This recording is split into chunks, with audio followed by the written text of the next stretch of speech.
Thank you so much for joining today's webinar.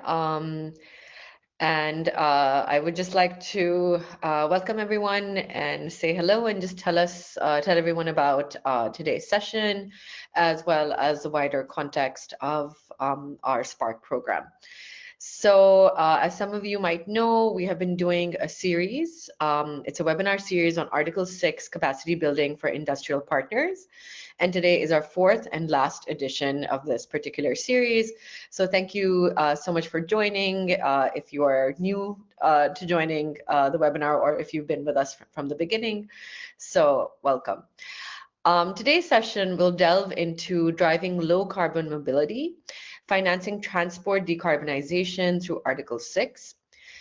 And I think this is an incredibly timely topic for all of us in Pakistan right now, because I think we're all suffering from the blight of smog, having respiratory and health problems because of it. I don't know about you, but I've just been sniffling and coughing all week.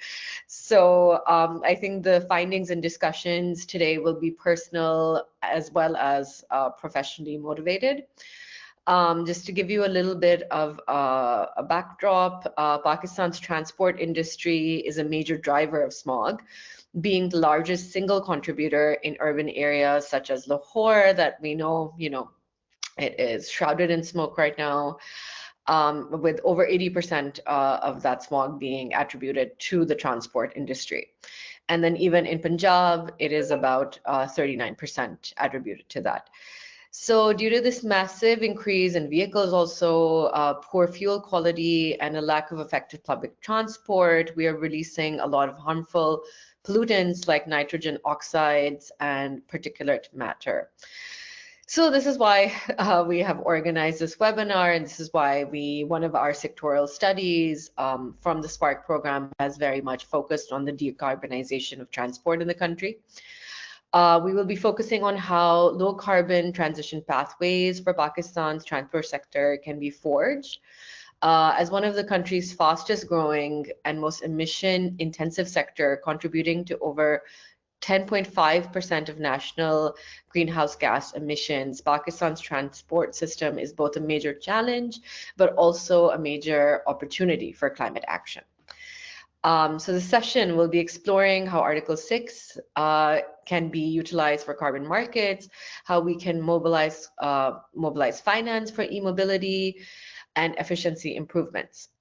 We have a great panel assembled for you, and we will be leveraging cooperative approaches under the Article 6 agreement as well, and thinking about those a little bit as well. Lastly, before I get into the sessions, I want to say that this webinar is convened by our colleagues at the United Nations Environmental Program, Copenhagen Climate Centre, under the Supporting Preparedness for Article 6 Cooperation Program, which we like to call SPARK.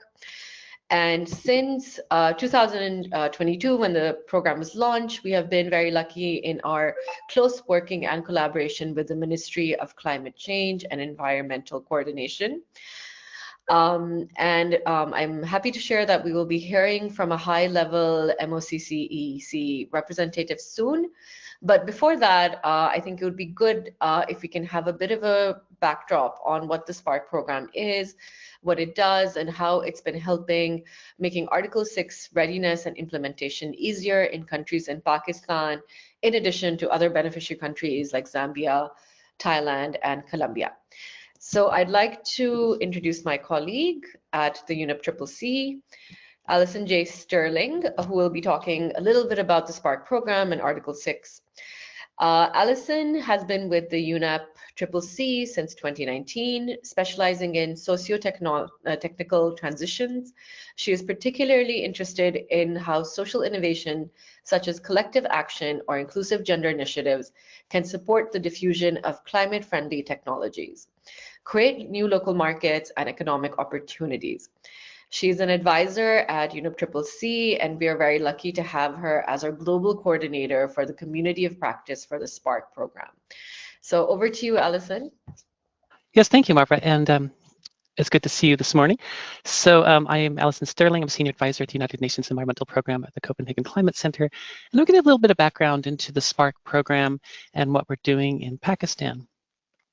So SPARK, Supporting Preparedness for Article 6 Cooperation, is a program led by GGGI, the Global Green Growth Initiative, and it's funded by the ICI program with the German government. It's a 5-year program. We're 3 years in now with over 15 international experts in carbon markets and Article 6 of the Paris Agreement, and over a 20 million euro budget, working in 4 different countries. That's Colombia, Pakistan, Thailand, and Zambia. And the goal of the project is to develop pilot projects in line with Article 6 of the Paris Agreement, which, if you're not familiar by now, it's the part of the Paris Agreement that outlines the so-called cooperative approaches for mitigation of climate change and greenhouse gases. And these cooperative approaches can be thought of as market mechanisms where countries can trade carbon across or bilaterally and across international organizations. So the SPARK program, well, we were designed to support host countries, that's countries where these projects would be taking place, in developing a strategy for navigating Article 6. So again, we're working in those 4 countries you see in this diagram there, Colombia, Pakistan, Thailand, and Zambia. And the SPARK program is designed to build capacity and help governments with their medium and long-term emissions planning, the government's framework development, and finally, mitigation activity development. So that's the heart of the program.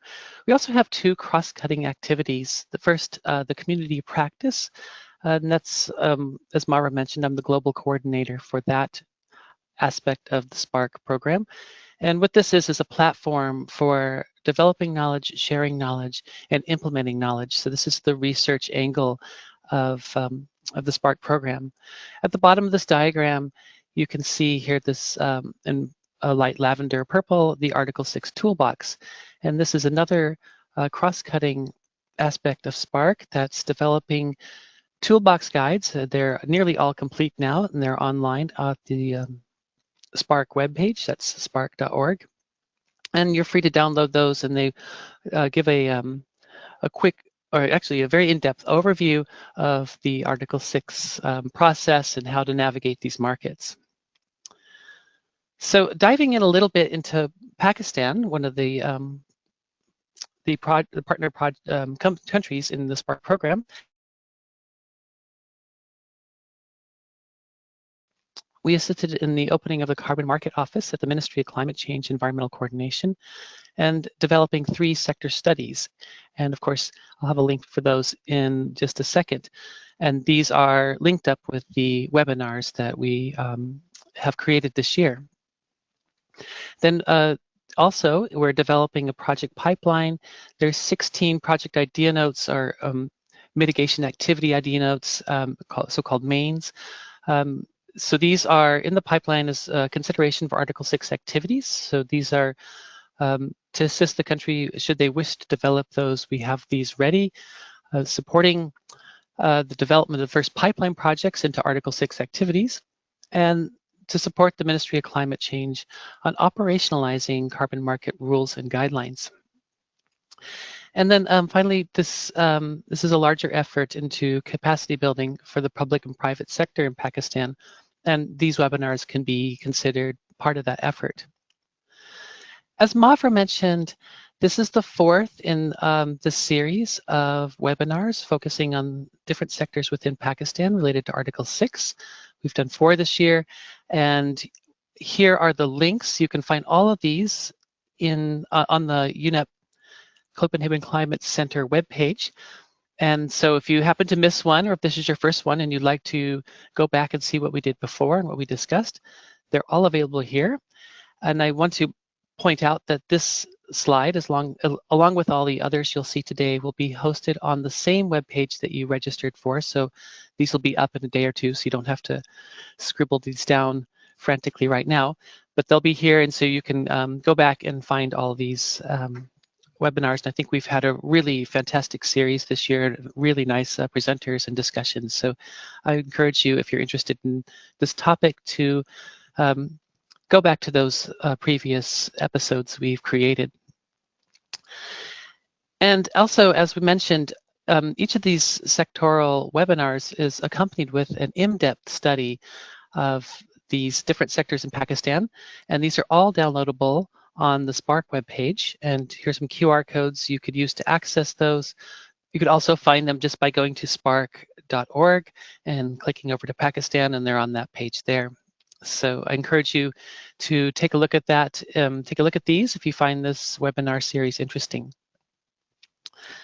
So to thank you for your attention, I'm really looking forward to our speakers today, and I also want to acknowledge Dr. Urwa Khan, my colleague here at the UNEP Copenhagen Climate Centre, who's been really instrumental in making all the Spark programs work in Pakistan successful, and also want to acknowledge Ms. Maham Shahzadi, who's our national communications focal point in Pakistan, who's really done a lot of work to make this webinar series functional and smooth, and also she's been quite active in helping produce these guides as well. So thank you, and I'm going to turn it back over to you, Mavra. Thank you so much, Allison. That was a great intro to Spark, what the program does, and I'm looking forward to getting into the findings of the transport sector study now. As Allison said, I'm the Global Communications and Knowledge Management Lead for Spark program. So, I just want to reiterate that the kind of attention to detail and rigorous research processes that are followed by Spark, I think, are really industry leading and pioneering. So, I would really encourage everyone to download our study, and and we will be sharing the presentations as well after the event. We'll have a survey for you. So after you have completed the survey on email, then we will be sharing the presentations with you as well. Just in a bit, I will also share the QR code for downloading the report. But without further ado, I would like to introduce Dr. Jonas Hagen, who is one of the lead authors of the Spark Transport Sectoral Study. Jonas has been working to improve sustainability in urban planning and transport in the US, the EU, Latin America, Asia, and Africa. He has advised city, state, and national government bodies, civil sector, and private organizations on policy, delivered technical assistance, organized and given community workshops and training courses, made presentations at events, and overseen the production of influential reference documents, such as the sectoral study today. Jonas has contributed to media outlets on sustainable and resilient urban transport and planning. He has also extensive planning, advocacy, and project management experience from his work as a practitioner, and he gained strong qualitative and quantitative research skills at his PhD program. So, Dr. Jonas, over to you. Hello, everyone. Thank you, Mavra, for that introduction. Nice to be with you today. Just so you know, usually I'm in New York City, but at the moment I'm in Uruguay, which is a small country between Brazil and Argentina. So thank you and hello from South America. I will jump right into the study. I'm going to do my best to be brief today, and that is to give more time to our question and answer session, which we've found to be very rich, and we've found to not have enough time. So that's why I want to keep it short, so that we can have more time for that rich exchange. So jumping right into the study, here it is. I'm not the author of the study. That's our colleague from UNEP, Urwa Khan. However, I am a reviewer of the study. This is a QR code. The study is now on the Spark website. So I encourage you to use the QR code and download the study, because there's lots of interesting information in there. Not only does it talk about the transport sector, but it gives a really good overview of different climate financing tools and how Article 6 works, and so on. Briefly, this is a view of GHG emissions from the transport sector. On the left, you've got all the sectors in Pakistan. This is from the latest version of the NDCs, the national contributions to carbon mitigation. Each country submits NDCs, and these are this is from Pakistan's latest NDC, which is 2022, which is also on the UNF CCC website. So on the left, you've got all the sectors. Here's transport. It's quite a significant contributor. And then on the right, you've got the different vehicles that emit the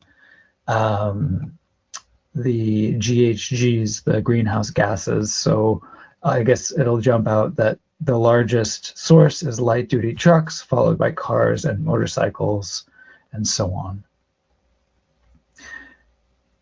And then this shows us overall emissions from Pakistan in yellow, overall greenhouse gas emissions. And of course, they're climbing. This has to do with population growth, industrialization, urbanization, and so on. And then at the bottom, we've got separated the GHG emissions from the transport sector, and they're climbing as well, more slowly than overall emissions, but still climbing, of course. And when we talk about transport, and particularly urban transport, this is a great field to work in, because when we improve transport, and again, particularly urban transport, we get so many co-benefits. Mavra talked about air pollution, local air pollution, and the respiratory illnesses like that come with it, like asthma and so on, very prevalent in urban areas with lots of polluting traffic. We can also think about the loss in economic productivity from traffic congestion. You know, billions of rupees lost every year due to people sitting in traffic jams. It's also important to think about the social losses from traffic deaths and injuries. So people getting, you know, hit by cars or motorcycles, or in cars and motorcycles, and getting into collisions and then having injuries from that. Worldwide, it's about 1.2 million people a year, which is that's just deaths. That doesn't count serious injuries. So it's quite a heavy social toll to deal with that. So that's something that we can impact when we work in the transport sector. And then we can think about noise pollution. Anyway, the list goes on. I could talk all day about this, but we only have a few minutes. It's good to point out the context that we're in and the policy tools that we have. One of them is the National Electric Vehicle Policy, published by the Ministry of Climate Change, originally published in 2019, republished this year for 2030. I think this shows the level of interest in promoting electric vehicles. These are interesting policies. You can find them with a quick Google search. And the new policy particularly does a good job of reinforcing the goals. If you see on the right side, you'll see the years and the goals of EV penetration that the national government hopes to achieve in the market in the coming years. So 30% of vehicles should be EVs by 2030, 50% by 2040, and 100% by 2050. That's quite ambitious. And then interestingly, the new EV policy talks about the importance of promoting a circular economy and promoting battery recycling, because you've got these electric vehicles, electric cars or motorcycles or three-wheelers, whatever they are, they all use batteries. and then what happens to the battery after their useful life is over. So things like battery recycling are quite important to contemplate, because there are noxious chemicals in those batteries and so on. At the moment, there are no battery recycling facilities in Pakistan, but with the growing number of EVs, that should change in the coming years. This is just to give you an idea of the kinds of technologies that we can work with when we're doing Article 6 projects. Of course, buses, but then we can talk about logistics. So trucks bringing things around, from the port to the markets and so on. There are electric trucks available for shipping. There are also heavy-duty trucks available for things like mining and so on. Of course, electric three-wheelers, rail technology such as metros, metropolitan rail, and ferries. Anything that moves, you can do a project for to capture the value of mitigating the carbon associated with a new technology. So where could we implement these kinds of projects? Well, if we're doing urban transport, again, that's not the only option. But if we're doing urban transport, it would be in the largest cities. So here's just a list of the top 10 cities. I think it'll jump out that a good number of these cities are in the state of Punjab. So the state governments can be very influential here, and we hope to be working with them to implement projects in the transport sector. And this, I just wanted to give you some concrete examples of Article 6 projects. Actually, this is the first Article 6 project ever implemented. It's in the city of Bangkok. It involves e-buses. And on the left at the top there, you've got the project developer. The project developer is this company that develops the projects and implements the e-buses with private operators in the city of Bangkok. The ambition is to mitigate and capture the mitigation outcomes of at least 500,000 tons. This is on 122 bus routes, and at least 1,913 e-buses should be implemented, and the implementation period is from 2022 to 2030. This is a project that was initiated by Switzerland. So Switzerland is the country that buys the mitigation outcomes, or you can think of these as carbon credits. So Switzerland buys them in order to reduce their national emissions. They buy them from Thailand. And then Thailand has to be very careful and make sure that they are not counting the emissions that they sold to Switzerland in their national carbon accounting, so that they're not double counting those emissions.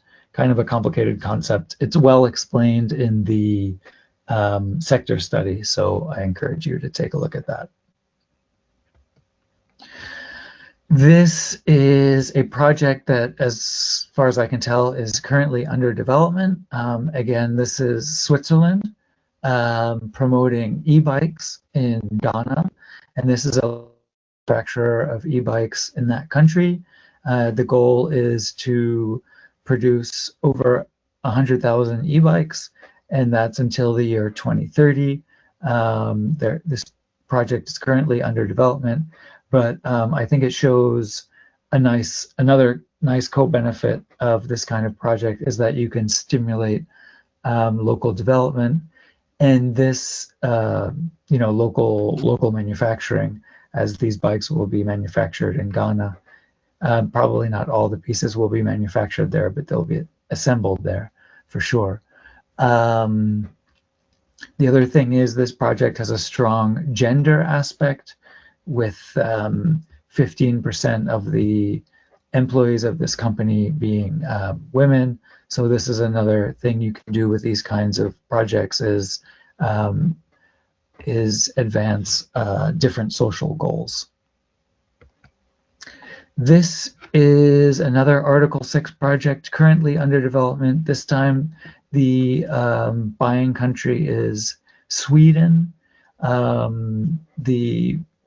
The entity that's implementing it is a company called Solar Taxi, and they seek to implement 48,000 e-motorcycles from this year until 2030, with at least 200,000 tons of CO2 being mitigated, and then those mitigation outcomes being sold again from Ghana to Sweden.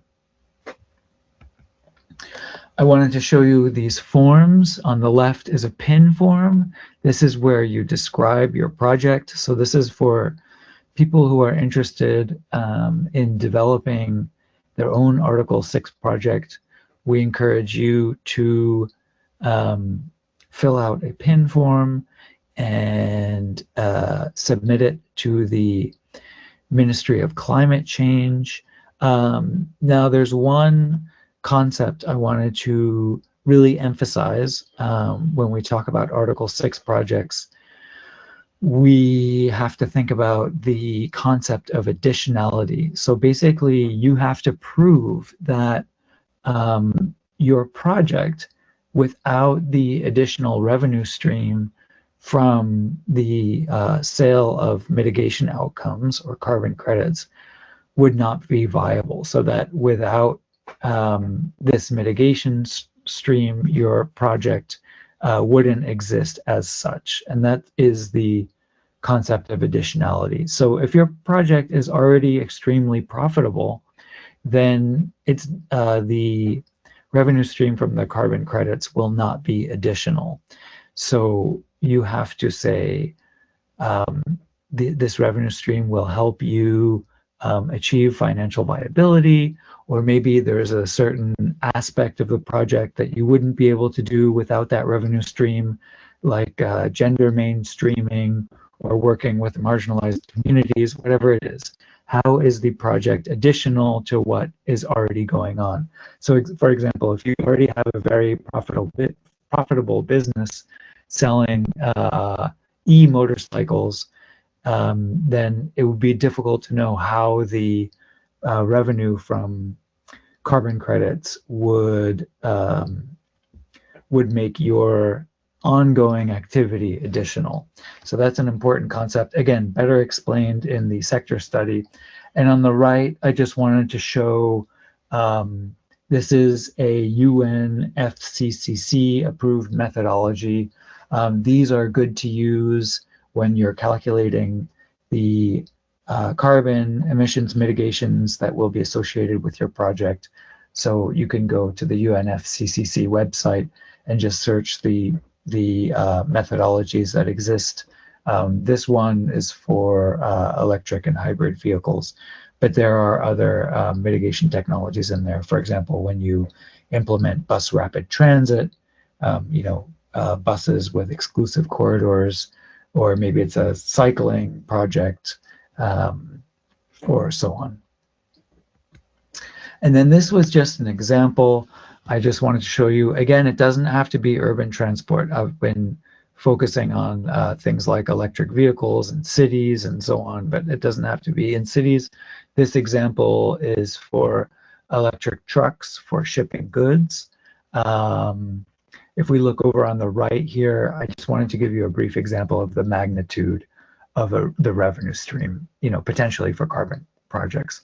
We see the total capital expenditure for 250 trucks. And again, this is just completely theoretical. This is back of the envelope calculations, but it's just to give you an idea.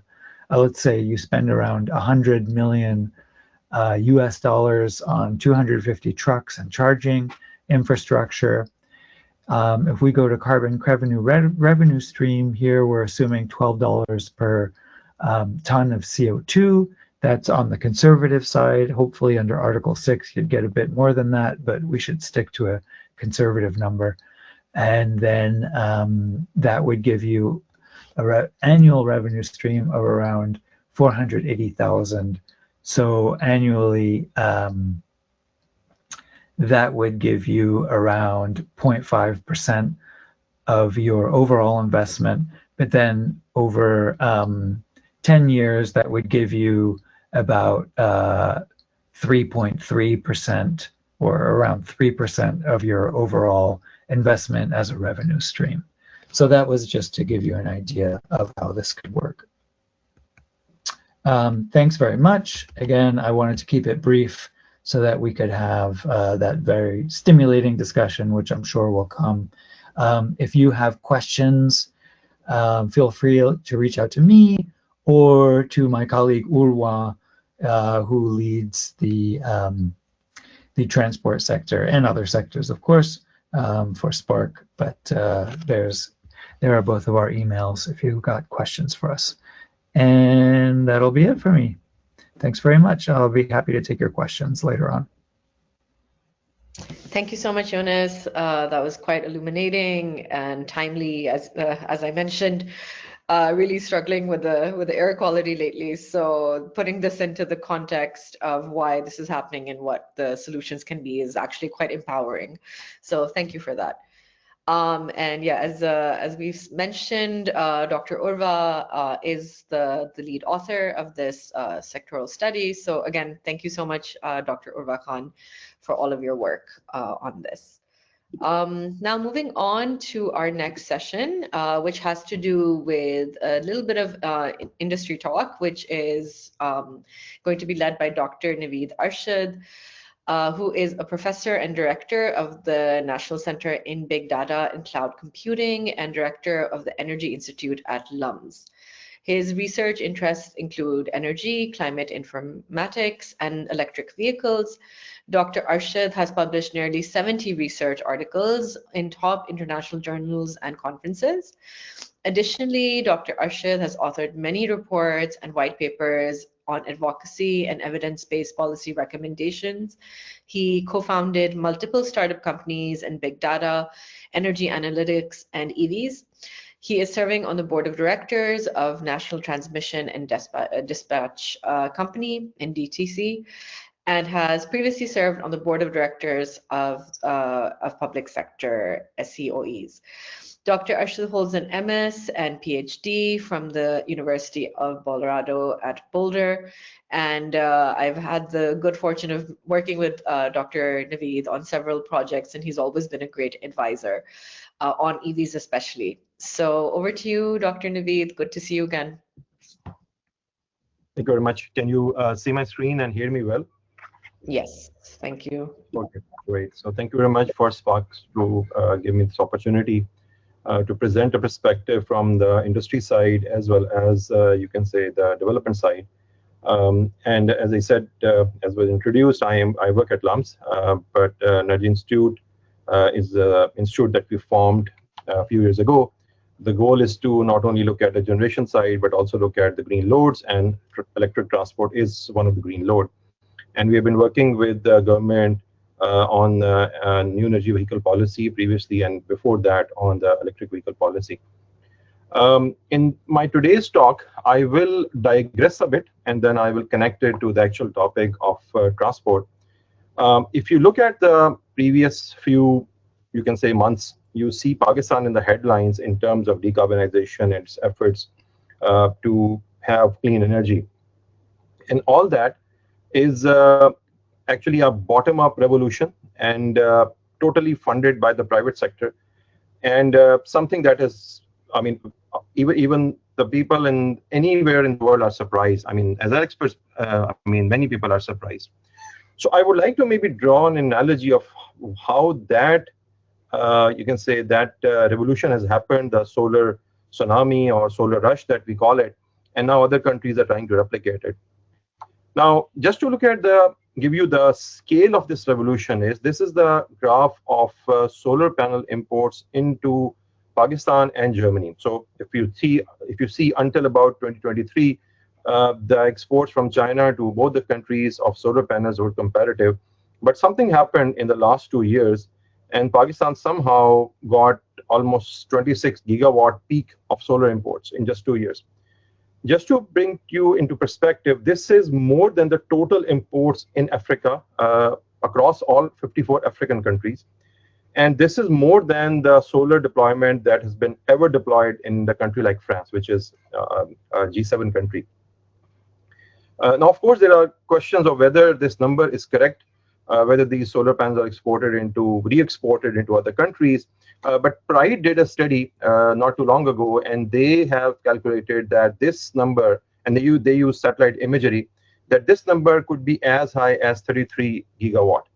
And this is a staggering number because this can generate 40 terawatt hours of electricity, because solar has a less number of firm capacity. But that's almost 30% of the national grid capacity in terms of energy. Now, if we look at the reason of how this has happened, is there are a number of you can say some steps by the government, some steps by the private sector, and some you can say just because of pure luck of how our cities are structured and how our many of the socioeconomic factors are panning out. So of course, government has provided a lucrative net metering policy along with reduction of taxes and duties. We have a V-grid, which automatically makes it, quite attractive. Electricity prices are higher. There are even more taxes on electricity, almost 40% of what the electricity price is. And people are already familiar with alternate technologies like generators and UPSs, which were very common in Pakistan in the last decade. Solar radius is high for most of the country. We have less cloudy days. So there are loan rates also reduced. So government has provided a scheme where you can get it at 2%. With some bank profits, it goes up, but it's a very lucrative scheme.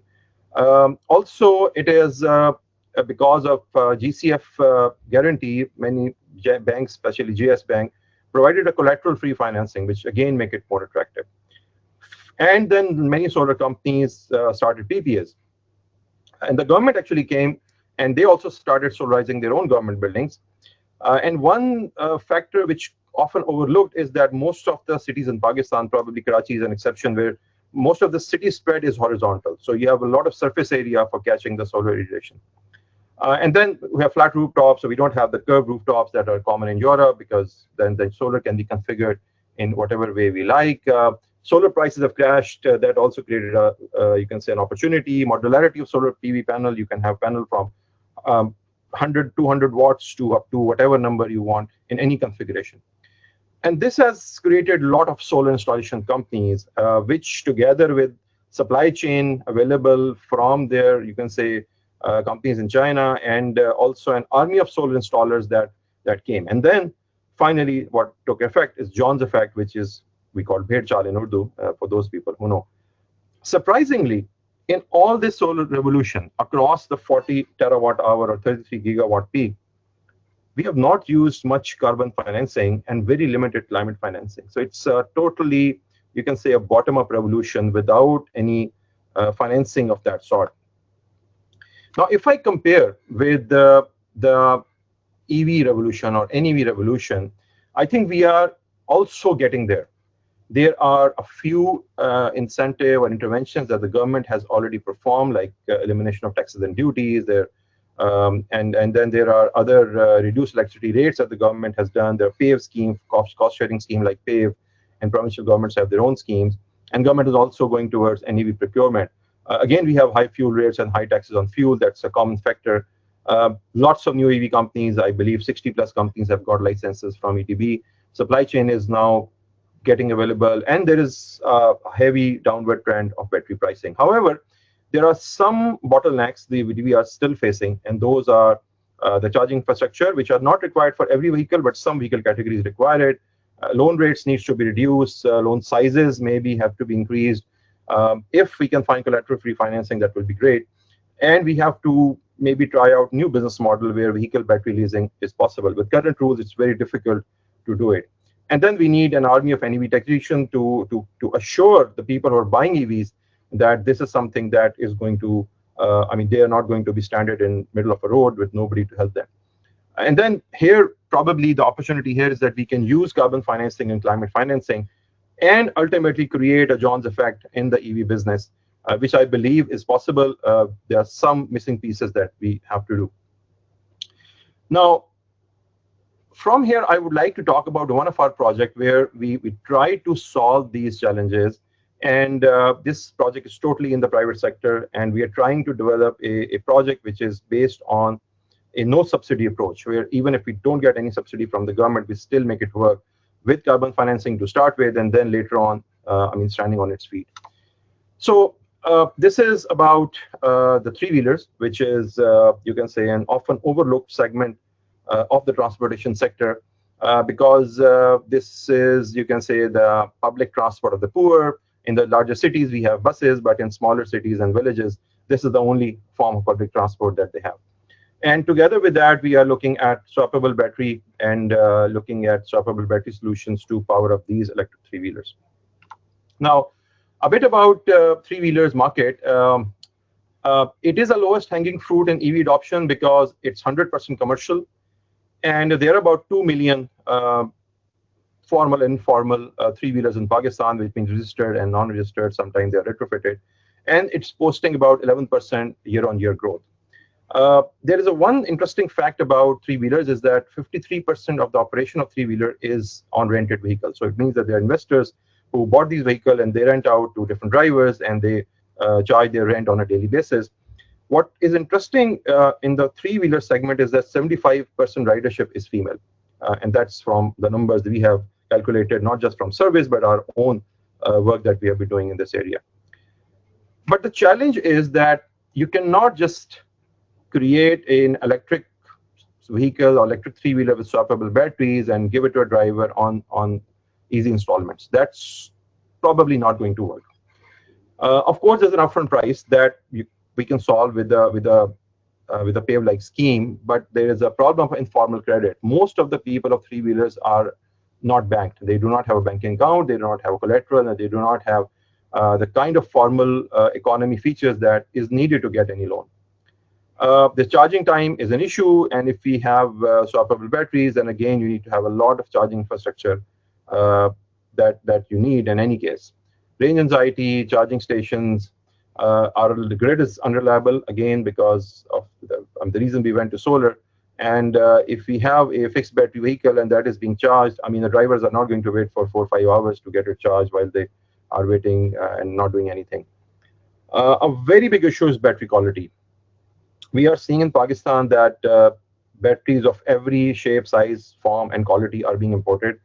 And somehow we don't have those standards that are available. But who is going to implement those standards? Of course, the government is going to do. But in the long run, who is going to make sure that the battery quality is consistently best of the best in the system? There's also challenge after sale service. Again, a big thing for our public is resale value. And finally, with all that, if you add up all this for a fixed battery vehicle, it's going to be a long payback. Now, we didn't want to create another startup that starts manufacturing vehicles and starts selling and competing with the other 60 or so companies that have got licenses. And mind you, we are only in three-wheelers. We are not working in two-wheelers. So this concept that I'm going to tell you is only applicable for three-wheelers, while other people are applying for two-wheelers. Our platform is only for three-wheelers. So what we did was that we created this platform of mobility as a service, where we said that, okay, we will ensure the quality of the batteries, the IoTs in the system, both vehicle and batteries, and the swapping stations, and also some other, you can say, support services like initially installing the swapping station across the cities where we are planning to operate. However, we said that, okay, this platform is open, and any three-wheeler manufacturer can come on this platform, which means that any three-wheeler operator can come and get our vehicle kind of developed according to the platform that we have. And they don't have to do much in it. They have to install a particular cradle that we use for batteries and some configurations, and then their vehicle is ready for this platform. And then from the investor side, most people are not interested in dealing with the complexities of the technology, but they are only interested in mostly making revenue from it. So we said, okay, why not you come and invest in this battery swapping station and vehicles, and we created we are creating a franchise system where they can have their own platform and their own vehicle and their own batteries. And to connect all that, we have an IoT system and a cloud-based system which is monitoring everything. So everybody knows who is investing and who is manufacturing and who is using to connect all of it. Now this, if I make you an analogy of this, is with how an operating system works. So like Windows or Mac, they have their own operating system, but not everybody starts creating an operating system. They create applications, they created more, you can say, user-friendly apps on top of it, but operating system remains the same. So in the world of swappable batteries, what we have done is that we have created this operating system where the battery quality is ensured by us, the tracking is ensured by us, how many swapping stations are going to be installed is ensured by us, so that we have a reasonable number of swapping stations, not too much and not too little, so that every user can have it. And then how do you track all these batteries? Because one battery may be owned by somebody else and one battery owned by somebody else. We have created a very sophisticated system where you can track every battery and you can see where your battery is in the system and make sure that you will get the revenue that you deserve after investing in it.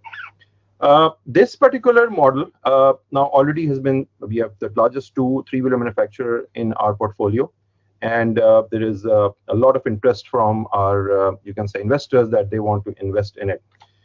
Our first pilot started back in December 2023. It has completed 2 years. We have completed almost 1.5 million miles of testing in terms of testing its technical feasibility, the financial feasibility, and operational feasibility, because you see the number of batteries are going to be roaming around. This pilot project is carried out in Multan, and very soon it will be opening it. Now, this project also has been selected as the project in mitigation action facilities called in 2023. And out of the 500 projects submitted at MAF, this is the one out of the 6 selected, and the only one in the transport sector. And they looked at the project and said that this is something that can actually transform the market with a catalytic effect. So we are currently working with them to see that how all the financing will make sure that we get the best value out of the money. We also have partnered with a couple of banks to make sure that they start these schemes for our investors so that they have line of credit available. And in the next few months, you will get more details about it.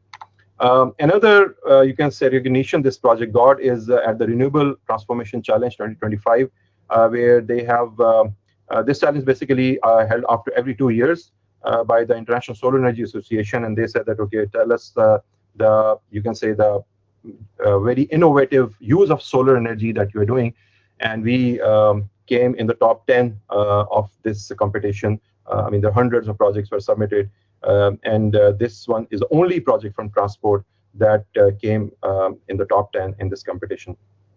So I will stop here, and I will let my colleagues take over, and then we'll be happy to answer any questions during the Q&A period, and then we'll be happy to discuss at that time. Thank you very much. Thank you so much, Dr. Arshad. Maybe we've lost Mavra due to technical difficulties, so I'll jump in here.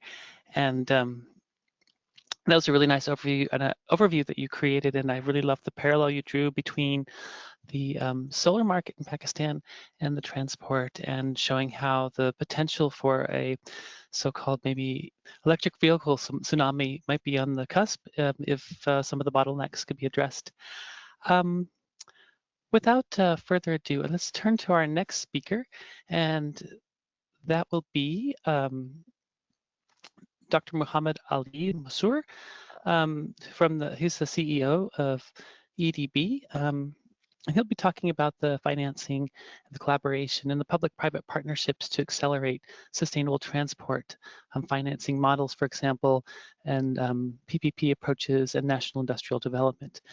So I'm really happy to have you with us, Dr. Mansoor, and so the floor is yours. This is unfortunately our CEO, Hammad Ali Mansoor. He had to leave for an urgent call from the Minister Office. I really apologize for that. But I'll be mostly covering, since I was involved in the EV electric vehicle policy since inception, and the speaker who was talking before me, Dr. Naveed, we have been colleagues in the since inception of this EV policy. Rather than going to the agenda, I have been asked by CEO to give our progress on the EV project, and at the same time, it's requested that Dr. Naveed, maybe he'll be answering the questions which may arise or come from the participants, because I also have to join another meeting. Unfortunately, I again apologize for that. But you see, we started working on EV, electric vehicle policy, in 2019 under the Ministry of Climate Change. We announced the certain tariffs, custom duties, etc. for that, and that complete tariff structure for the entire auto sector was announced by us. It was included in the auto industry development policy. In the beginning, we didn't have some success, but now there was something which we saw, that the electric bike or electric vehicle, it's expensive as compared to the other conventional thing. Then we look for some financing also. So I now jump to what we are doing now. The government announced a PAVE scheme, which is giving, there are two types of subsidy models we have announced. We can share the details later on, and they are also placed on our website.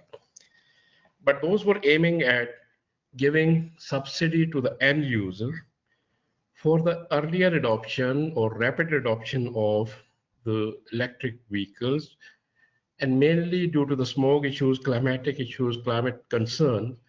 The government also targeted two-wheelers and three-wheelers. Now, the PAVE, the Accelerated Vehicle Electrification Program, that has taken off. The subsidy is underway, and we are now launching the second phase.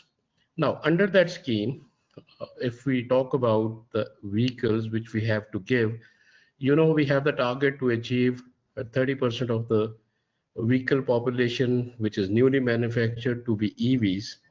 To achieve that target, government is pitching in the two models where we are giving the direct subsidy to the customer, and there is a scheme which is through the involvement of banks. We are leasing the vehicle to the customer. We had a very good response. In the first phase, we received more than 250,000 applications. So the government has pitched in, and the collaboration between the public, private, people, say for example, the subsidy of the EVs will be transferred to the companies, the OEMs, and the government has started to give this subsidy. The scheme has been rolled out. Although there are some teething problems, we still have a very good response of that, and we are covering those, some of the basic issues. And the good thing is that the vehicles have started, delivery of the vehicles have started. Now I come to, because the topic is broader, that we are not manufacturing heavy vehicles, electric heavy vehicles, but you can see, say for example, the city we are living in, I am living in Islamabad, there are some electric buses operating on the roads. We have some in Lahore and in Karachi as well, and the respective provincial governments, they have the plan to introduce the electric vehicles in the market. So the accelerated, if we have to have a sustainable transport model, government already through their concerned departments, say for example, the Capital Development Authority, they are operating the buses, green buses, and in Lahore, probably it's LDA. And what the government has done is that since we are not manufacturing the buses or the heavy vehicles in Pakistan right now, the import duty is 1%, against the normal import duties of 20% or more in case of HCVs.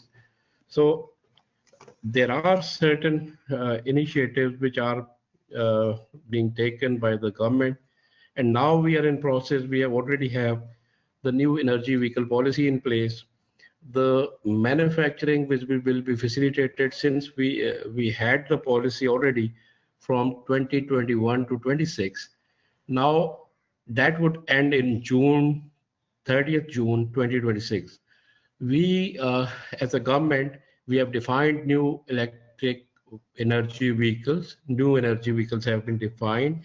Now we'll be giving the enabling tariff for their manufacturing. And that would be, since one policy will end in June, we'll be announcing the new policy, and that would be effective from the 1st of July.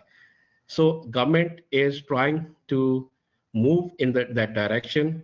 And this was the message of our CEO, unfortunately, who had to leave for a meeting, and I had to pitch in. Bear with me that I have only given you some basic information. With this, I thank you all.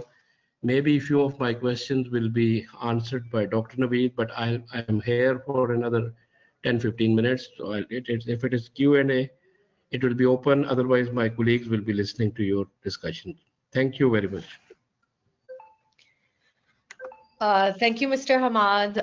Thank you for that. I would kindly request you, sir, if you could kindly stay back for till the closing remarks and before the Q&A, as we'll be having all speakers group photo right after the closing remarks. So please, Mr. Hammad, if you could stay, we would be very grateful. Now over to our closing remarks, and as mentioned in the at the beginning, the Spark program has been working in collaboration with the Ministry of Climate Change and Environmental Coordinations since 2022 on Article 6 readiness and implementation in Pakistan. And the Federal Minister for Climate Change and Environmental Coordination, Senator Dr. Musadik Malik has been an integral part of moving forward carbon markets in Pakistan. And he was appointed in March 2025 as the Federal Minister for MOCC and EC. In this capacity, he leads the national efforts to advance climate policy, environmental sustainability, and resilience building across economic sectors. Dr. Malik is a seasoned politician and technocrat with extensive experience in public policy, energy market transformation, and environmental governance.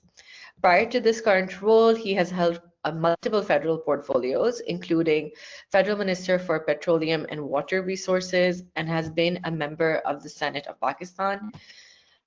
His strategic leadership spans governance, climate action, and institutional reform, reflecting a commitment to mainstreaming sustainable development and green financing mechanisms. And we are very lucky to have him today to speak about the role transport decarbonization is playing. Thank you. Thank you very much for inviting me.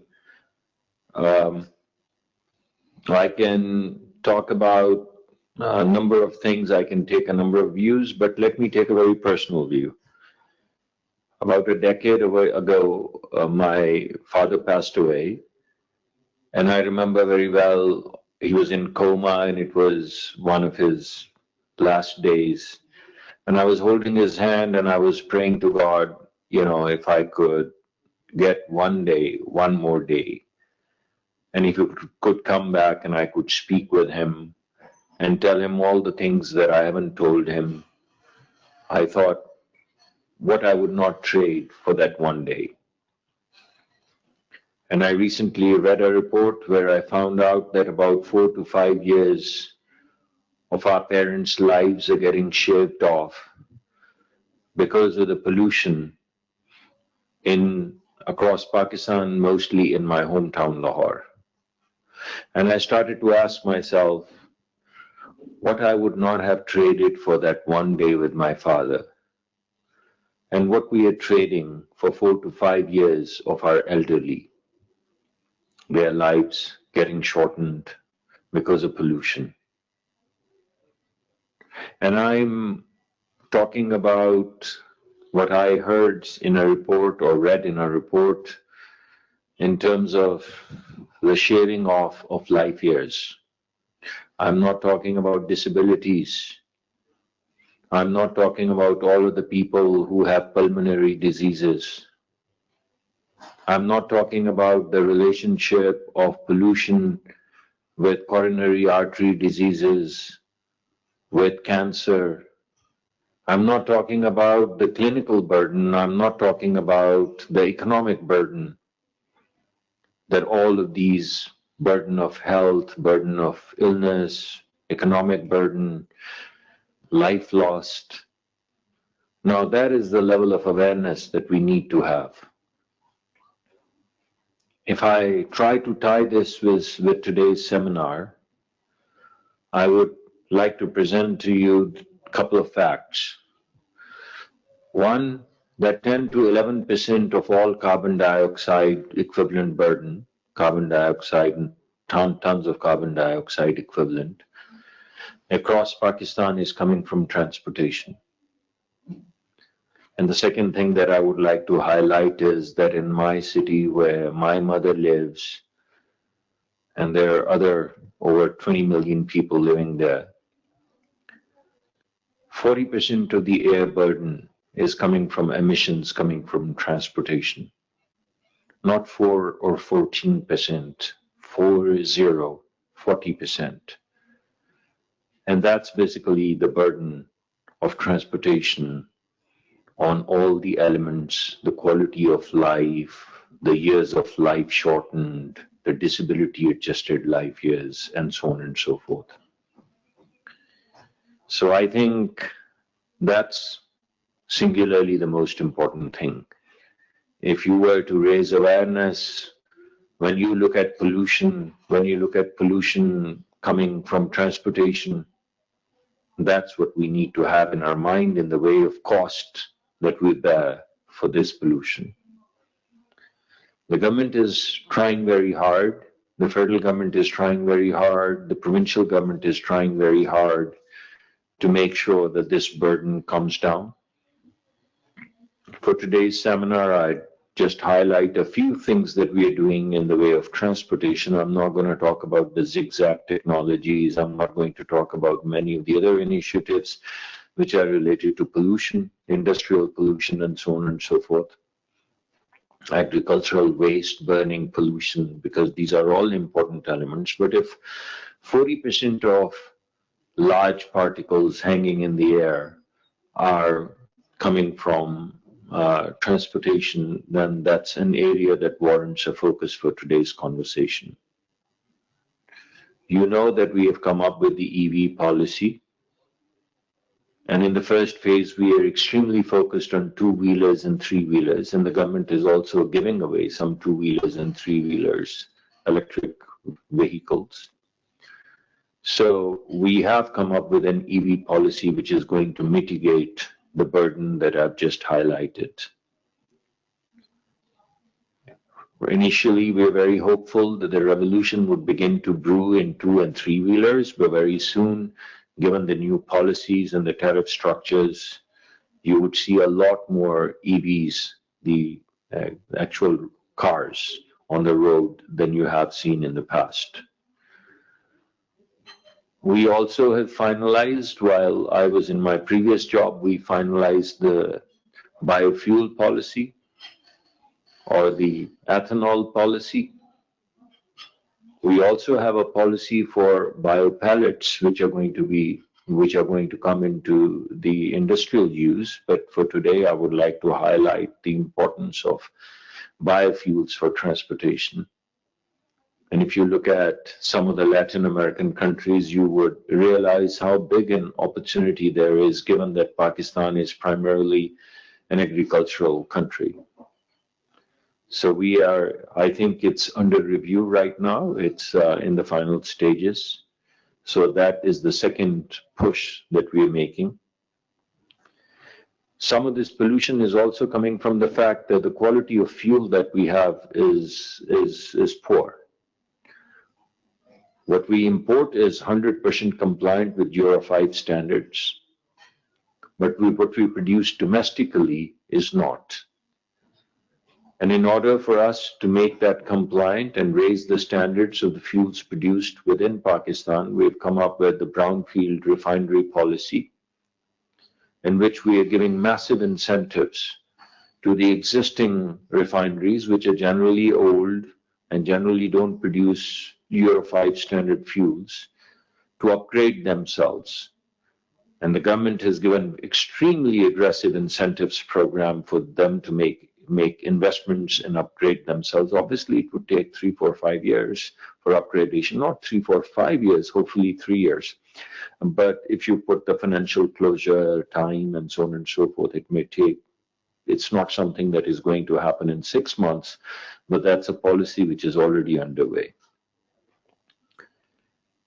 You guys are probably from all across today in the seminar, from all across Pakistan. But if you're from Lahore, you've seen Lahore BRT, you've also seen the Orange Line. If you're in Pindi, Islamabad, you've seen the mass transportation system between Pindi and Islamabad. The government of KP has also followed suit and has put together a BRT system in Peshawar, and Karachi has a BRT system in which we co-invested, the federal government co-invested with the government of Sindh. But many, many, many more public transportation programs and projects are needed. So putting a car on the road carrying one individual or two individuals versus a bus which is carrying 70 to 100 people or 50 people at the same time. Obviously, in terms of pollutions, in terms of the overall economic benefits, transportation benefits, logistic benefits, and also the burden of illness benefits and environmental benefits, it's going to be of enormous value. And that has been the focus of our government. And we're open and we'd like to work with the provinces to make sure that more extensive public transportation systems, particularly BRT systems, but even if they're not BRT systems, I think the ordinary public transportation system needs to be upgraded, needs to be green. We previously have gone all over the world to look for green hydrogen solutions. We went to multiple countries and spoke with multiple governments to see if we can, on the back of some of the refineries, just to offset the carbons, if we can have green hydrogen program or even green ammonia programs. And we've discussed this with many countries. But the last time I evaluated and looked at the green hydrogen framework, which was about a year ago, it required massive subsidy. And that subsidy was not available from any of the multilaterals or bilateral relationships that we had. We still think it's a great idea. We think Pakistan is fantastic because in Pakistan, solar energy and wind energy are counter-cyclical. During the day, we have very high radiation, so very strong solar energy. And as the night falls, the wind starts to blow in the wind corridors. Pakistan is unique because not in all parts of the world, these two sources are counter-cyclical. So we had an idea that we would we do the hydrolysis on the back of solar energy and on the back of wind energy. And therefore, we'd be able to produce large quantums and large amounts of green hydrogen.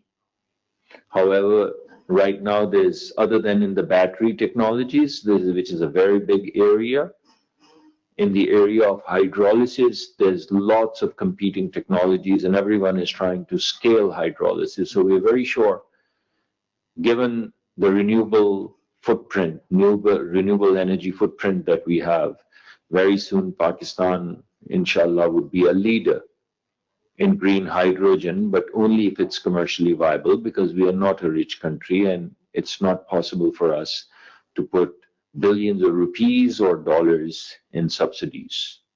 So for us, it's very important that whatever we do is commercially viable, has a very robust business model, is scalable, and is affordable. Often when we talk, a lot of conversations at the multilateral fora are about sustainability. For a poor country like Pakistan, access to transportation is very important. So our highest priority is access, then affordability, and then sustainability. When we talk about transportation, we're not just talking about moving from one part of the city to another. Transportation for a poor man or a poor woman means economic freedom. Getting from your neighborhood, poor neighborhood or middle-class neighborhood, and getting to a place where the economic opportunities exist, and doing that in an affordable manner and a sustainable manner in which the environment, climate doesn't get compromised, the burden of illness doesn't increase, the years of life are not lost. All of these are extremely important things for us, not just from the climate perspective, but also from the livelihood perspective. So we are very hopeful that as commercially viable green hydrogen comes into play, electrolysis gets scaled. Given our infrastructure and the natural resources that we have, we'd be able to ride that new revolution.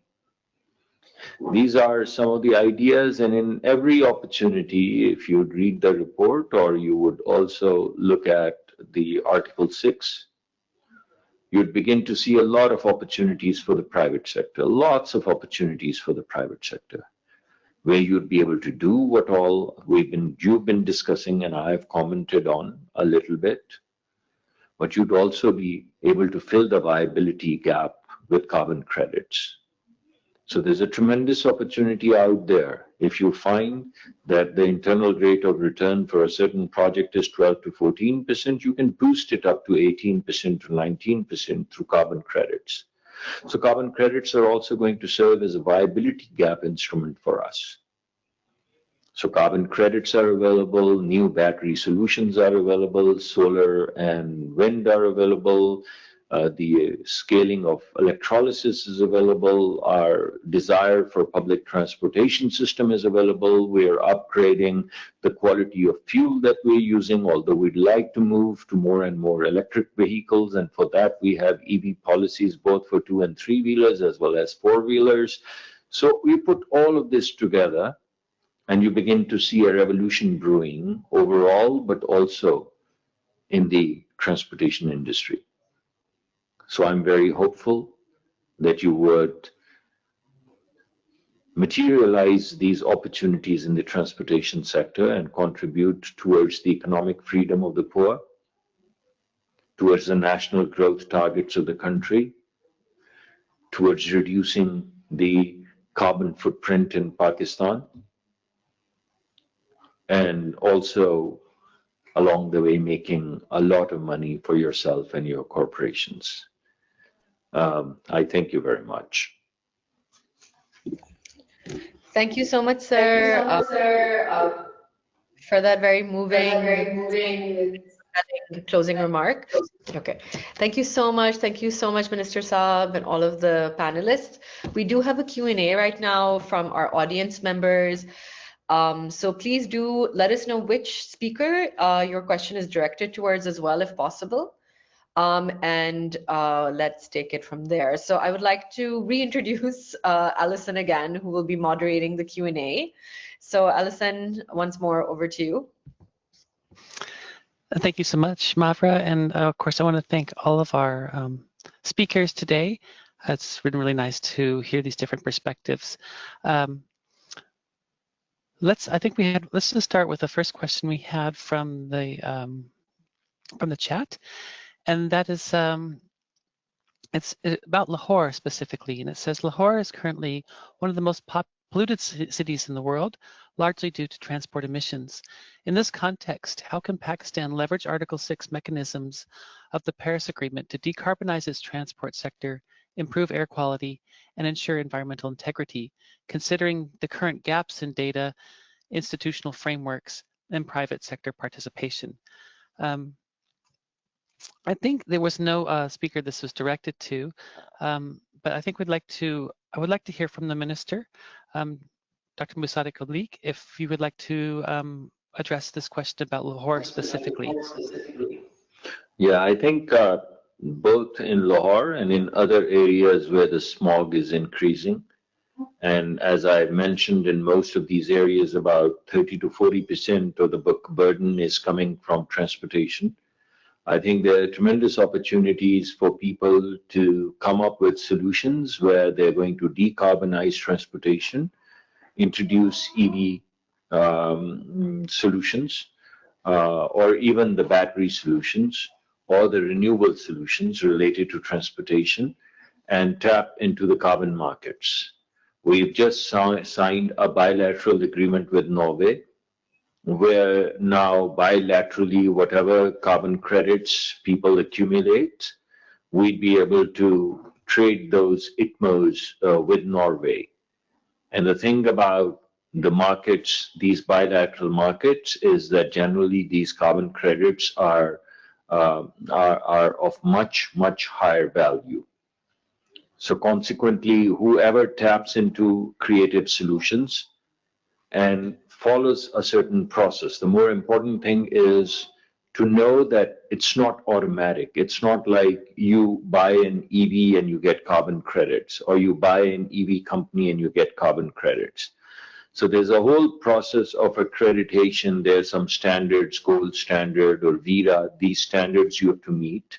In order for you to meet these standards, you have to hire consultants who make sure that your documentation is in place for all of the people who want to do this work in the area of transportation.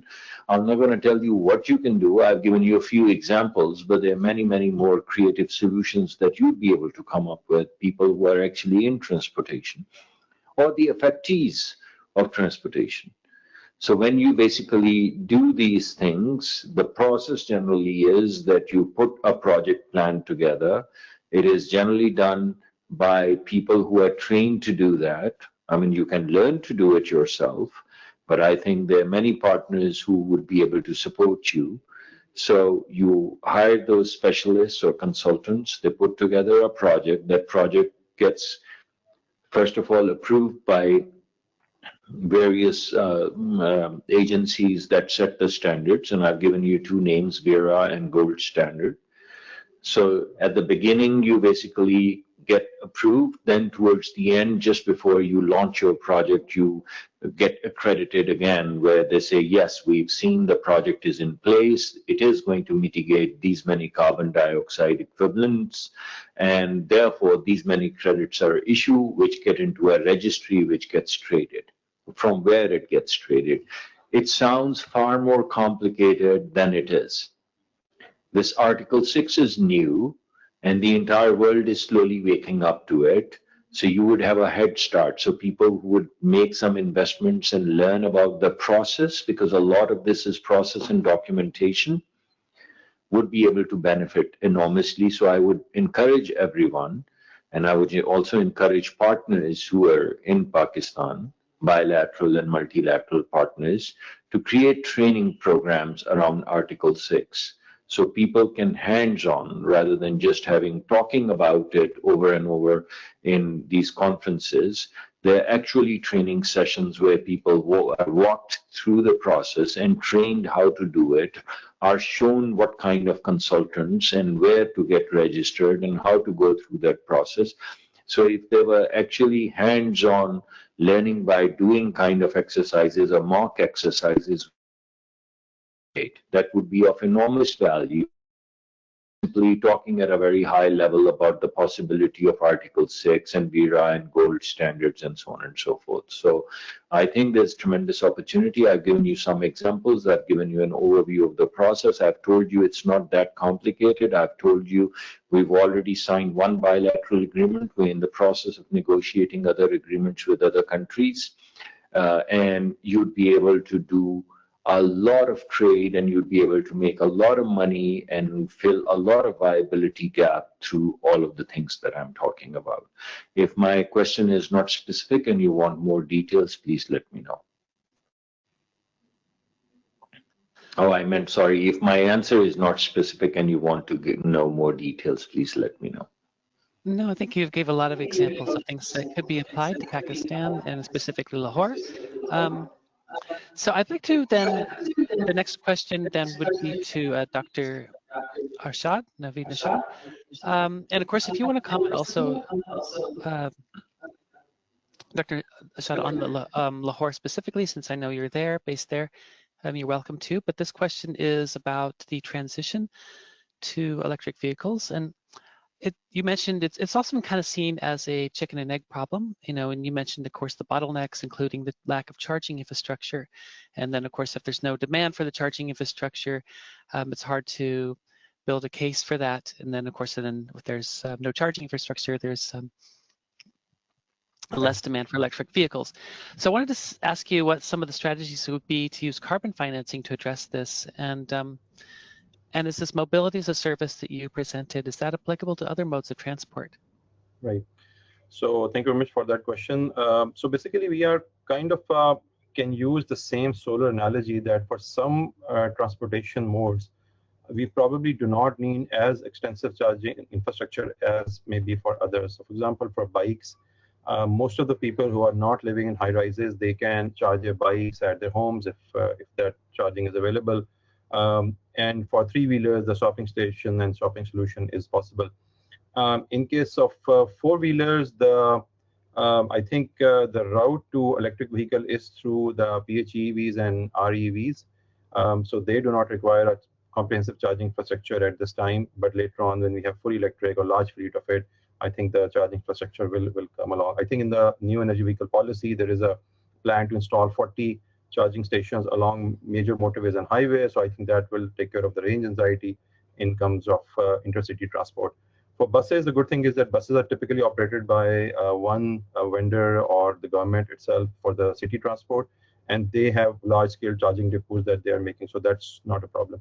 The problem is still there for Karachi, where we have a lot of two-wheelers and people live in high rises. So I think there is a need to install charging points, maybe in the parking lots where the vehicles are standing, or some other way. I mean, we do not want people to take their batteries to their houses, because I think recently they have banned that in China because of lots of incidents. So battery should be charged at a location outside the building so that it's safe for the life or limb kind of injury. Now, I think one thing that now we have to start looking at is two other forms of transportation, which is trucking as well as tractors. Those are you can say the next frontiers for us, and we'll see that how can we you can say put up the charging infrastructure for it. But I think for most of for two-wheelers, for four-wheelers, PHEVs, and for buses, I think the problem is not that great as another country. So we kind of, you can say, this is the advantage that Pakistan has. So we can bring a lot of two-wheelers and PHEVs on road without worrying about the charging infrastructure, except for certain cities like Karachi. So I'll stop here. The more clarification I can talk about it. I would like to add to this, and I would like to say that the real solution coming forth is going to be the swap system. So the charging stations are going to be there, but the infrastructure to swap batteries on two-wheelers and three-wheelers would be the way to go. And obviously that would require some investment, but the investment is also going to have a lot of carbon credits. So that basically is going to all of a sudden unleash the marketplace rather than having charging stations everywhere, which I think is absolutely necessary, as Dr. Saab was saying. I think in addition to that, a swap station where you could just like you get your fuel from a gas station, someone just swaps your battery is going to be the end game. In most of the countries that have succeeded in two-wheelers and three-wheelers, the solution that has succeeded a whole lot has been the swap system. Now, obviously, the swap system hopefully would be charged through renewable energy in farms outside or close by from where these batteries can be transported. And that would, I think, brew a whole revolution. Yeah, thank you very much for that addition. And so I want to have a follow-up question for you, Dr. Naveed, and I promise we'll get to you in a minute, Jonas. But we've been talking a lot about fuel switching in the transport sector as a way to reduce emissions and also pollution. But the question is that while this is part of the solution, what is being done to address other aspects of transport and traffic, such as urban design and reducing demand by more intelligent planning in public transportation? I think that's a very pertinent question, and I think that NEVs or AVs are not the solution to traffic congestion. It's only going to make it worse. So I think there has to be a comprehensive planning of how cities are designed for mobility, and I believe that both the provincial governments from Sindh and Punjab, and I believe also KPK government, are working on introducing large-scale electric buses in their fleet. So I think Punjab is going to have about 1,100 electric buses coming into their fleet. They are starting bus service in every district, about 36 districts of the province. Their plan is to go to about 5,000 buses. So if those buses are introduced, I think for bulk of the travel, it will be clean mobility that will have. Again, it has to be integrated through other ways. We have to have non-motorized transport. Those are, of course, there are problems that we have to solve along the way. But I believe that whatever we do, we should go towards the clean transport. And of course, as many people we can move in one mode of transport, I think that will be the best case, followed by a last mile and first mile connectivity. And for smaller cities, of course, the strategy will be slightly different. Thank you so much for that. And so I want to turn now to Dr. Hagen to follow up on that question, because if we're talking about public transportation or new types of strategies for mobility, how could that potentially work under an Article 6 framework? How do we account for the carbon that way? And what kind of program could you hypothetically see under Article 6 that would address urban planning aspects? Sure. Regarding public transportation, there were some projects that did this under the predecessor to Article 6, which was the Clean Development Mechanism. So, for example, in the capital of Colombia, in Bogota, the public transport system, which was bus-based, was very chaotic. All individual operators running on informal routes. Some routes were more formal, some were less formal. And beginning around 2000, the city began to implement a bus rapid transit system called Transmilenio. And that vastly improved public transportation where it was implemented. And the Transmilenio system continues to be implemented in that city today. Just as an aside, they're also now planning a metro system there. The organization Transmilenio was able to apply for and receive carbon implementing this system, and the way they got those credits was from figuring out modal shift. So people who would otherwise have made those trips in automobiles or in motorcycles or in buses that were more polluting. That's how they calculated those carbon emission reductions and got the credits. So it's possible. I'm sorry for intervening, but I will have to leave. I have a meeting at the Ministry of Planning. So thank you very much for inviting me. I'm very grateful. I hope we can do more of these and more detailed ones. And I hope that people who are supporting us and supporting Pakistan would help the people of Pakistan in understanding the carbon market and coming up with creative and innovative ideas to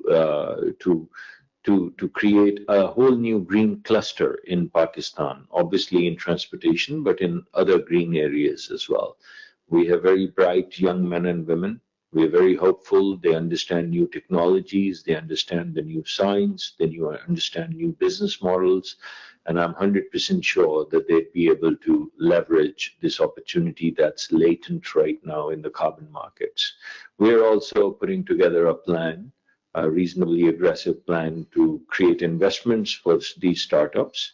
But as that program finalizes, maybe we'd have another webinar in which we'd share those ideas with you. But once again, thank you very much for inviting me, and I'm delighted to be here and would like to participate more often. Thanks.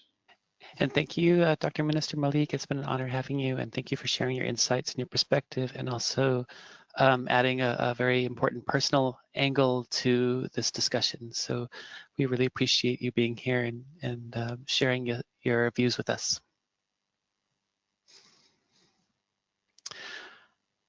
Okay, I want to continue then a little bit more. We're kind of at time, but I feel like we're a little bit behind schedule. I'd like to continue maybe a few more minutes with this discussion because I think there's a few questions left that I would love to get to. And just to comment on your answer, Jonas, I'm really glad you brought up Bogota, and also in your presentation, you mentioned Bangkok. Because those are two, of course, SPARC countries where we're working. And on a personal note, I just actually was in Bogota not too long ago and Bangkok. So yeah, and I rode the bus rapid transit system there. So it is, I understand, a huge improvement versus what was there before. And it does make traversing the city much easier. And so you're talking about the modal shift, which is something that is a real challenge, but also the ultimate solution to addressing not only climate mitigation, but the pollution problem. I wanted to ask you a further question, and that would be, in your presentation, Dr. Hagen, you talked about the Ghana e-bike program and how it intersected with gender equality. I know there has been some critiques about the Bangkok e-bus program as a pilot ITMO program. It was the first you mentioned, and so we look at it as perhaps a learning exercise. But the critiques are that it fell short in some areas of sustainable development. And so I was wondering, perhaps you could address what steps we can make to ensure that the transport projects that we develop meet sustainable development goals beyond just reducing emissions. For sure, that's a great question. As I mentioned before, the great thing about working in transport is that you can touch on so many co-benefits. If you implement your projects correctly, you can really improve people's lives in so many ways. So we want to make sure that our transport projects are delivering on that. How to achieve this? That's a great question. I'm aware of the criticism of the Bangkok e-bus project. I'm also aware of criticism of other carbon crediting projects, particularly in the voluntary market. I think that those criticisms are entirely valid.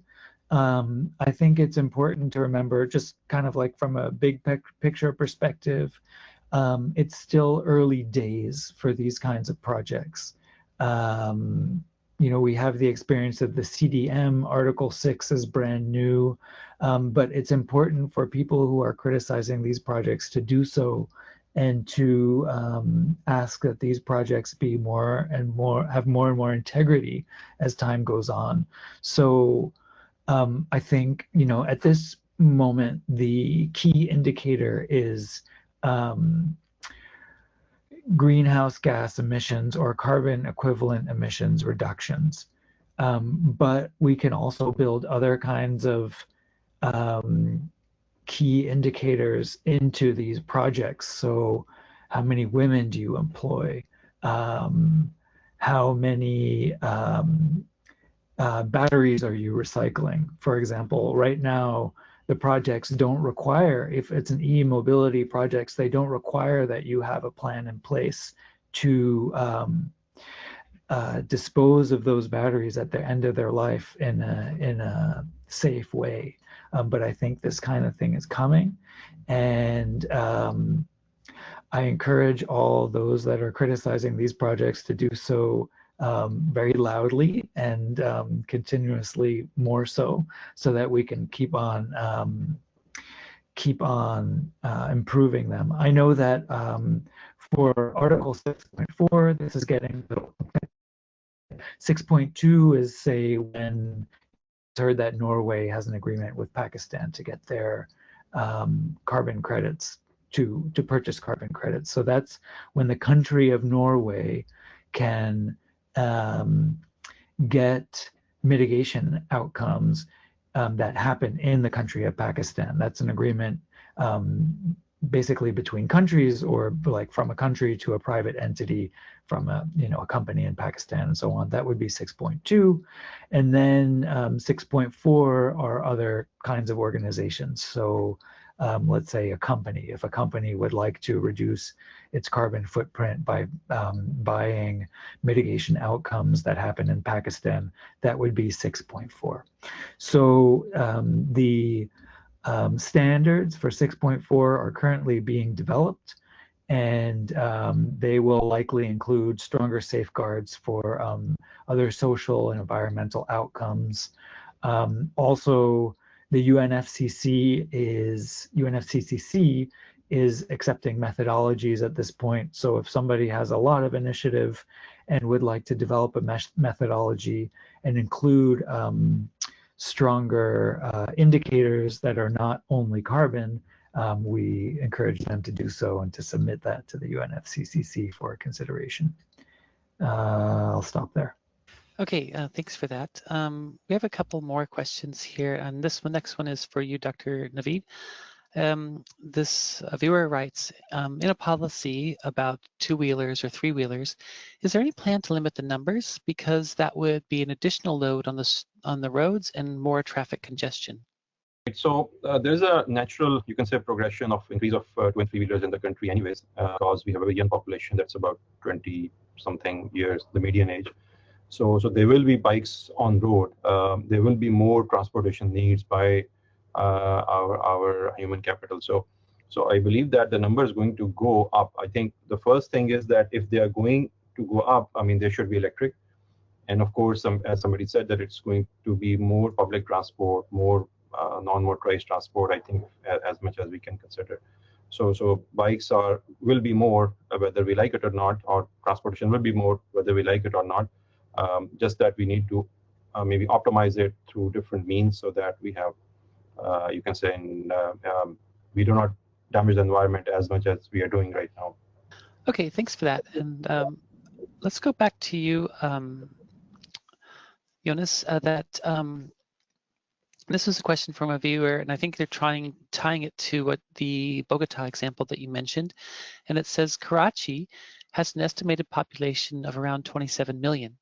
Yet the current bus rapid transit system, and they give an example, the red line and green line combined, operates only about 320 buses. Given this massive gap between demand and public transport supply, how can Article 6 cooperation and carbon finance mechanisms be particularly used to scale up low carbon bus fleets in megacities like Karachi, while ensuring affordability and long-term operational sustainability? That's a great question. What carbon financing can do is provide an additional revenue stream that can help scale the implementation of things like bus rapid transit, and especially things like bus rapid transit with clean propulsion technologies, including e-buses, but not only e-buses. It could be using biofuels or whatever it is that you use to move the buses. You will be able to implement more buses with the additional revenues from the carbon credits. And this is really important. As we heard from the question, there aren't nearly enough bus rapid transit in a city like Karachi today, even though they do exist. So hopefully the carbon credits can help do that. I think it's also important to plug bus rapid transit and public transportation in general, because not only is it cleaner than individual transport, but it also has more co-benefits. So for example, traffic injuries and deaths.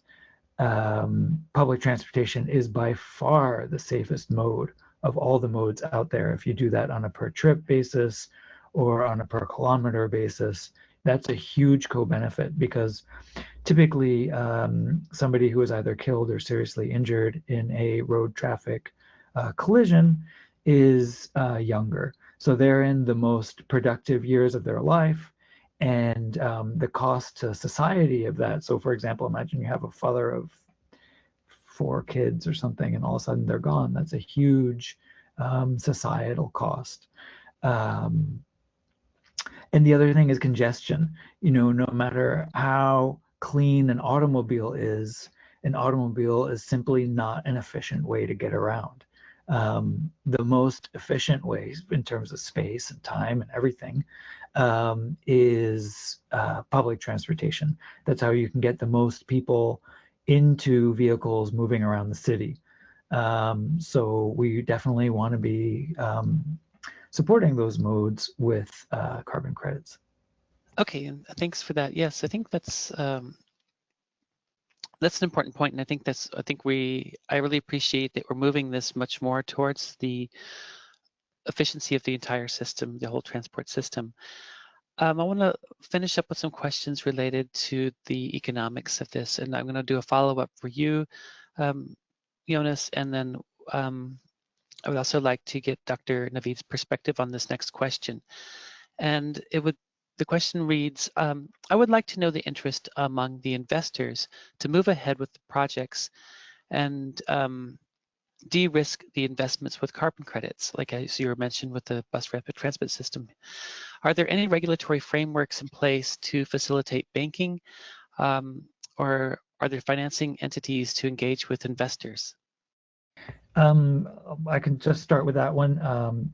So these kinds of projects that have multiple benefits, you know, besides carbon emissions reductions, you know, all the societal co-benefits we're talking about, we perceive that there are entities that are interested in financing this. A lot of them are the multilateral development banks, so your Asian development banks and so on, world banks. They actually have financed a lot of activity in Pakistan also, related to transportation. So the BRT system seeing across the country, a lot of them have ADB or World Bank financing. So, and then, you know, we see the Article 6 project in Bangkok. We see the incipient projects in Ghana. I think there definitely is interest from this. It's kind of coming from an international multilateral framework, which unfortunately these days is maybe not as strong as it was, you know, a few years ago, but this is cyclical too. I feel like it's going to come back, hopefully. It has to, in the next few years. So there are soft loans available, you know, what we call concessional financing. So these are loans from international development organizations that are offered at lower rates, which in Pakistan is extremely valuable. As we know, the cost of borrowed money in Pakistan is very high. So being able to access these kinds of loans can be very useful for the sector. I remember being shocked at how high the interest rates were. I don't want to venture to guess what it was, but I can't remember right now what it was, but it was much higher than the usual, you know, 7% or something like that we're used to seeing from the World Bank or something. Yeah, I may add in this answer is that so there's a lot of liquidity available with Pakistani banks. I mean, the liquidity amount is staggering. The problem is that for smaller projects and for smaller vehicles, the bankability is an issue, and also the banks do not know how they're going to make money out of it. Is the technology going to stay, or what risks are involved? So in our MAF project, what we did is that we have developed 3 phases of it. One is that, of course, we'll be doing a demonstration, a large-scale demonstration with a grant financing that is going to show the people that, yes, this model works. It can make money. And then with 2 different banks, we have developed first loss guarantees, where those banks will be opening up their loans to 3-wheelers for the very first time, because they said that unless there's a first loss guarantee, there's no way we are going to be giving out these loans. So those first loss guarantees are going to give an assurance to them that in case of any problem with the loans, they are going to get their money back. And the third case we would like to draw upon that after these two examples, the other types of private capital that is available. So once the you can say the examples work, then of course there will be other banks, there will be other investors that will be interested, and that will create this cycle. Because remember, no way what you do, an electric vehicle project is going to be asset heavy, and it will require financing. You cannot you can say sidestep from it. It can be that you can divide the risk across multiple partners or stakeholders, but it's going to be an asset heavy, capex heavy project. So that's the problem we have to solve, and we are using this approach of this three-step approach to make sure that ultimate investors are interested, local investors are interested, because that will create, like in solar, they have unlocked about $18 billion in investment over the last 8 years. Can we do the same in case of EVs?